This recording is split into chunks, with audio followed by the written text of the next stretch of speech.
ഉന്നത വിദ്യാഭ്യാസവും മികച്ച ജീവിത നിലവാരവും പ്രതീക്ഷിച്ചാണ് വിദ്യാർത്ഥികൾ കാനഡയിലേക്ക് കുടിയേറുന്നത്. എന്നാൽ കാനഡ അടുത്തിടെ നടത്തിയ ഭരണ പരിഷ്കാരങ്ങൾ വിദ്യാർത്ഥികളുടെ ജീവിതം ഏറെ ബുദ്ധിമുട്ടിലാക്കിയിരുന്നു. കനേഡിയൻ ഉന്നത വിദ്യാഭ്യാസ സ്ഥാപനങ്ങളിൽ പ്രവേശനം തേടുന്ന ഇന്ത്യയിൽ നിന്നുള്ള വിദ്യാർത്ഥികൾക്ക് കഴിഞ്ഞ വർഷം അനുവദിച്ച സ്റ്റഡി പെർമിറ്റുകളുടെ എണ്ണം 2023 കണക്കുമായി താരതമ്യം ചെയ്യുമ്പോൾ ഏകദേശം 33% കുറവെന്നാണ് കണക്കുകൾ വ്യക്തമാക്കുന്നത്. ഇമിഗ്രേഷൻ, റെഫ്യൂജി ആൻഡ് സിറ്റിസൺഷിപ്പ് കാനഡയിൽ നിന്നുള്ള കണക്കുകൾ പ്രകാരം 2024 ഇന്ത്യക്കാർക്ക് 1,89,070 സ്റ്റഡി പെർമിറ്റുകൾ നൽകിയിട്ടുണ്ട്. മുൻവർഷം ഇത് 2,78,110 ആയിരുന്നു. ഇത് 32% കുറഞ്ഞിരിക്കുന്നത്. 2024 നൽകിയ മൊത്തം പെർമിറ്റുകളുടെ 36% ഇന്ത്യൻ വിദ്യാർത്ഥികളാണ്. 2023 മൊത്തത്തിലുള്ള കണക്ക് 6,81,390 നിന്ന് കുറയുകയും ചെയ്തിട്ടുണ്ട്. 2015 പ്രധാനമന്ത്രി ജസ്റ്റിൻ ട്രൂഡോയുടെ ഗവൺമെന്റ് ആദ്യമായി അധികാരത്തിൽ വന്നതിനു ശേഷം ഇന്ത്യൻ വിദ്യാർത്ഥികളുടെ എണ്ണത്തിൽ വൻ വർധനവ് രേഖപ്പെടുത്തിയിരുന്നു. കുടിയേറ്റം ഭരണകക്ഷിയായ ലിബറൽ പാർട്ടിയെ ദോഷകരമായി ബാധിക്കുന്ന ഒരു പ്രധാന രാഷ്ട്രീയ പ്രശ്നമായി മാറിയതിനെ തുടർന്ന് കടന്നുകയറ്റം തടയാനുള്ള സർക്കാർ നടപടികളാണ് ഈ കുറവുകൾക്ക് കാരണമായത്. പുതുമുഖങ്ങളുടെ കടന്നുകയറ്റം ഭാഗികമായി ഭവന താങ്ങാവുന്ന പ്രതിസന്ധിക്കും ആരോഗ്യ, ഗതാഗത, അടിസ്ഥാന സൗകര്യങ്ങളിലെ സമ്മർദ്ദത്തിനും കാരണമാവുകയും ചെയ്തു.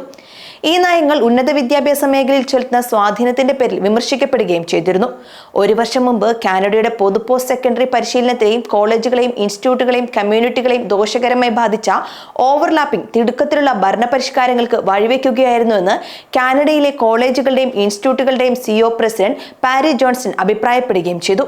നമ്മുടെ രാജ്യം ഇപ്പോൾ അനുഭവിക്കുന്ന വലിയ സാമ്പത്തിക ആഘാതം കണക്കിലെടുത്ത് ഈ പൊതു ആസ്തികൾ എന്നത്തേക്കാളും ആവശ്യമായി വരുന്ന സമയത്താണ് ഇത്തരത്തിലൂടെയുള്ള ഒരു നീക്കം നടത്തുന്നതെന്നും അദ്ദേഹം കൂട്ടിച്ചേർക്കുന്നു. കഴിഞ്ഞ വർഷങ്ങളെക്കാൾ 2024 IRCC അന്താരാഷ്ട്ര വിദ്യാർത്ഥി പ്രോഗ്രാമിൽ കൂടുതൽ മാറ്റങ്ങൾ വരുത്തിയിട്ടുണ്ട്.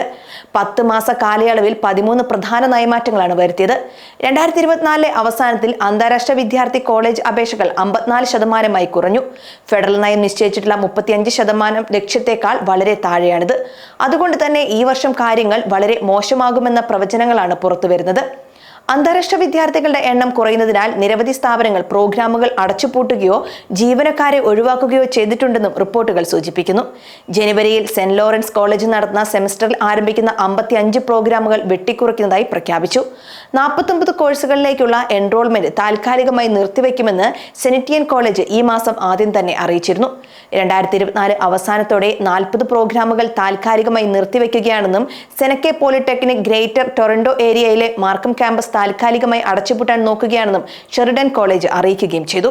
കഴിഞ്ഞ വർഷം സെപ്റ്റംബർ 18 IRCC 2025 പഠനാനുമതി നൽകുന്നതിനുള്ള പരിധി 4,37,000 ആയിരിക്കുമെന്ന് പ്രസ്താവിച്ചിരുന്നു.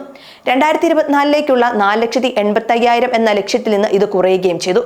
2025 ഈ കണക്ക് 2026 പ്രവേശനത്തിനും ബാധകമാകുമെന്ന് ഉറപ്പായിരിക്കുകയാണ്.